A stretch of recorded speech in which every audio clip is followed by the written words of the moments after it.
Staying with the story you'll see only on 12, a high-speed chase that tops 135 miles per hour. It happened on a very busy stretch of I-94 through Brookfield. 12 News' Christina Palladino is live. And Christina, you spoke with the woman trapped on the back of that bike.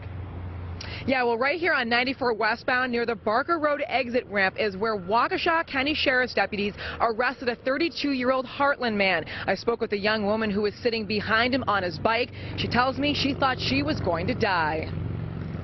Maria Ward and her good friend Crystal Hine are both lucky to be alive. The two had near-death experiences on a motorcycle recently.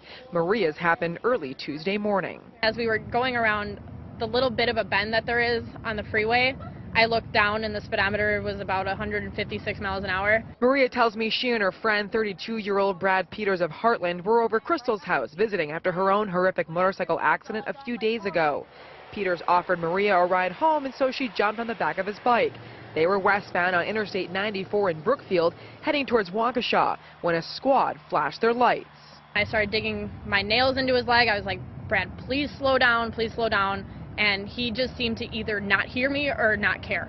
According to the criminal complaint, Peters refused to pull over and kept heading west on the interstate, going so fast even, quote, the deputy had to top out his squad vehicle at 135 miles per hour. At that point, I started to freak out because I have a 2-year-old daughter, and I was like, if I go off this bike right now, I'm going to die. Maria tells me Peters took the Barker Road exit to lose police on the freeway, but they were eventually stopped, and Maria was terrified but unhurt.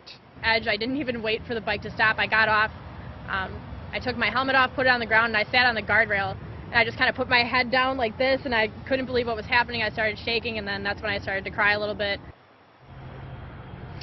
And Peters told police he and Maria got into a disagreement, and that's why he was speeding in the first place. Tonight, he is in jail and faces 10 years in prison if convicted. We are live along Interstate 94 westbound in Brookfield. Christina Palladino, WISN 12 News.